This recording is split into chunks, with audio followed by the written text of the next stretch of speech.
Indonesia dikenal sebagai negeri kepulauan yang kaya akan rempah-rempahnya.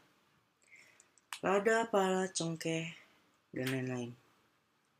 Dulu, rempah-rempah ini dianggap lebih berharga daripada emas. Maka dari itu, dulu rempah-rempah ini disebut sebagai emas hijau.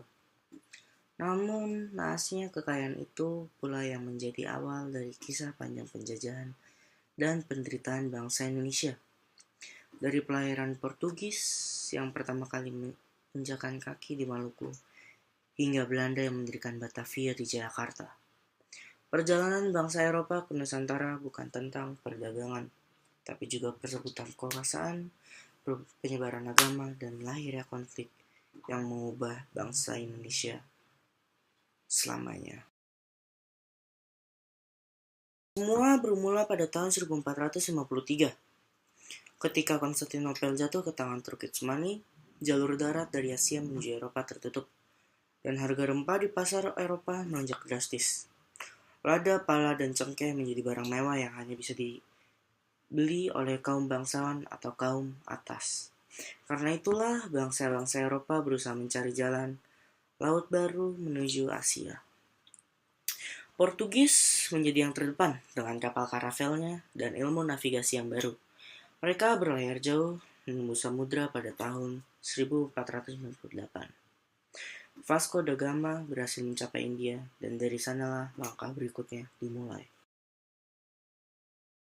Tahun 1511, Portugis di bawah Alfonso de Albuquerque merebut Malaka, pelabuhan penting di Asia Tenggara, dari para pedagang di sana. Mereka mendengar kabar tentang sebuah kepulauan di timur, negeri penghasil cengkeh dan pala, yang kita kenal sebagai Maluku.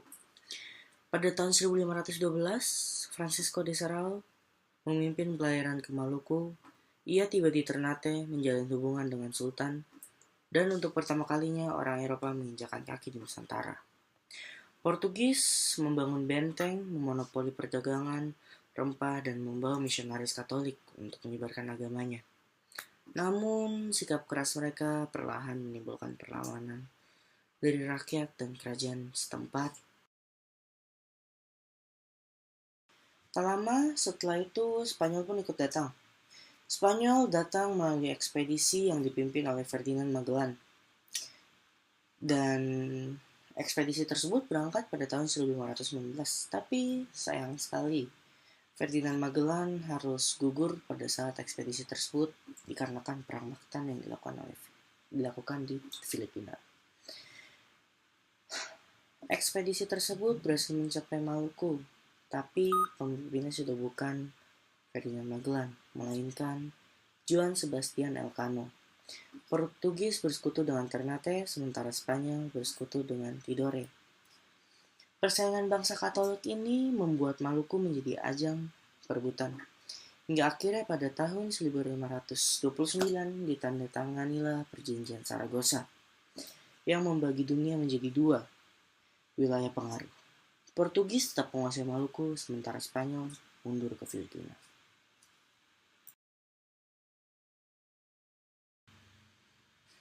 Seiring waktu, Portugis pun mulai melemah. Pada tahun 1596, rombongan Cornelis de Houtman dari Belanda tiba di Banten. Walaupun perjalanan pertama itu penuh dengan masalah, Belanda pun tak menyerah.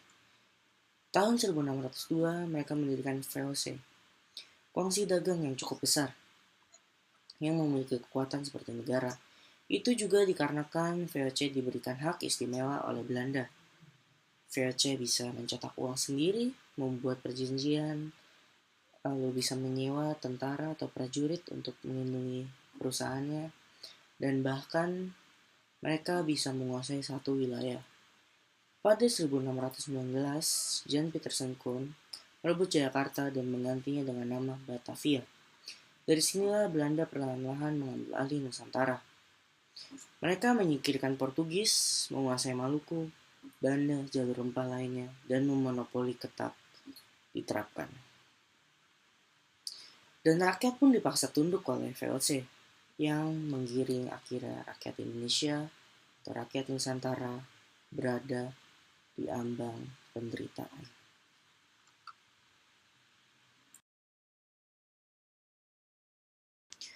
Tak hanya Portugis dan Belanda, Inggris pun mencoba peruntungan melalui East India Company. Mereka sempat hadir di Ambon dan Banda, namun kalah bersaing dengan VOC. Pada tahun 1667, lewat perjanjian Breda, Inggris menyerahkan klaim mereka di Maluku kepada Belanda. Sebagai gantinya, Inggris mendapatkan Pulau Run dan wilayah lain. Sejak itu, Belanda menjadi penguasa utama di Nusantara.